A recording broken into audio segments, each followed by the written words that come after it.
What if you were to buy a home but couldn't move in? Imagine being able to keep your belongings inside, but that's it. Crazy to think about, right? Now imagine the only reason is because you believe in Jesus. Today, when we think about the persecuted church, we think about people being killed. But a lot of times it's actually more in subtle ways, being discriminated against because of your faith. As one of our monthly partners, we want you to see the impact of your giving. And we want to introduce you to the people that you're helping. So today, we're taking you to the city of Ashdod, where you're going to meet one of our local ministry partners, and you're going to see how they are persevering in the face of persecution.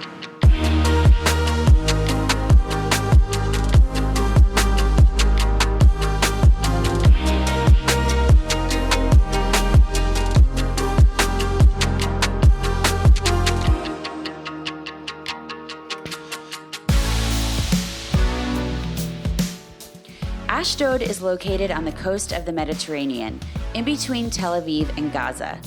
Israel Poshtar and his family lead Beit Hillel congregation, reaching out to the large community of Russian Jews that have immigrated to Israel. Tell me a little bit, why Ashdod? Why did you start a congregation here? Well, it's a great question because it was my question to the Lord. Yeah. Why Ashdod?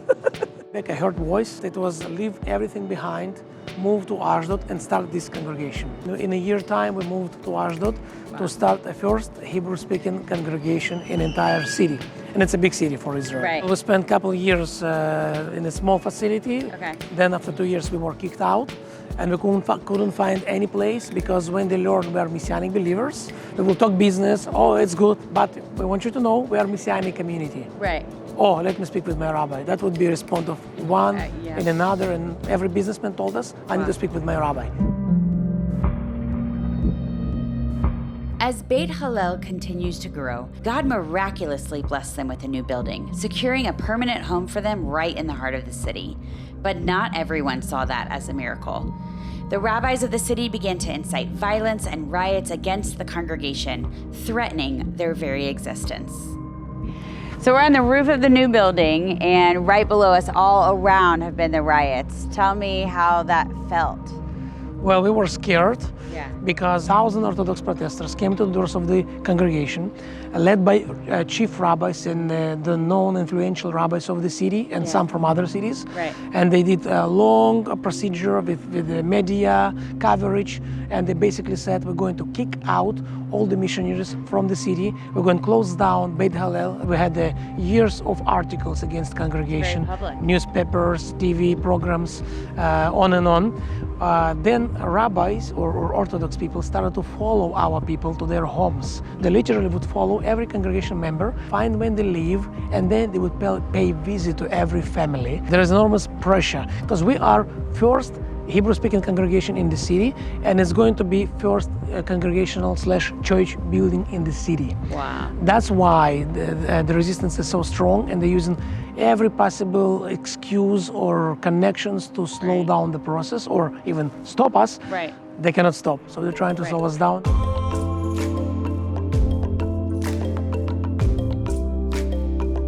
Five years ago you bought this, and you haven't been able to worship here. So what did you do? Well, we found ways to make some compromise with the city hall, and they didn't have to give us something, so they give us permission to use it as a storehouse for Corona time, literally for Corona time only. We just opened doors for all the goods, and miracles started to happen, and many donations from different parts of the world and country started to come, and you see this house full of practical means, and we helping and been helping through this difficult year to many, to actually thousands of Israelis, which is an amazing blessing. Not only did they turn their obstacles into an opportunity, but they began to seek the Lord about new ways that they could reach out to their community. In the midst of persecutions, God started to give us creative ideas. We knew we cannot be acting and doing congregation or outreaches in the same way. And God gave us amazing ideas to use holy sites and tours, because I found that most of the Israelis, I would say 99% of Israelis, they never have been in Christian places of Jerusalem, Galilee, and we came to new immigrants, to more like secular people, open-minded people, and we tell them, hey guys, you don't have to believe in Jesus, but you see, international community, Christians from the nations, all around the world, they come here right. and they pay lots of money and given time to see, and you live in 1 hour from Jerusalem, and you never have been there. So people would say, that makes sense. You know what? I will come. Wow. So eventually it's led us to big outreaches mixed with tours, explanations, and just evangelism. Right. When we had 1,000 people at a time, and we preached Yeshua. It's amazing to see how people who never heard about Jesus. I mean, Israeli people, they know about Jesus from history classes, the Orthodox and Catholics and persecutions and all the bad stuff side of the story.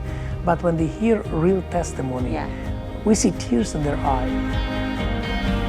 Moving in Ashdod, I always felt in the spirit we're going to have persecutions, and I try to prepare myself. But I can tell you, when it started, I wasn't ready. Right. So probably we can never be really ready, but we can count on grace of God. He will be with us, He will lead us through, and we're going to see His glory in the midst of all these persecutions.